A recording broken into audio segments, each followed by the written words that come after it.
করবে নাই, তুমি শুনলেই তো রাগাই যাবে বাবুর মাই।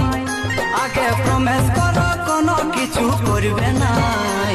ওই বুকুর মায়ে গো আমাকে চৌকি মারেছে, দূরে থেকে গো ফ্লাইং কিস দিয়েছে। ওই বুকুর মায়ে গো আমাকে চৌকি মারেছে, দূরে থেকে গো ফ্লাইং কিস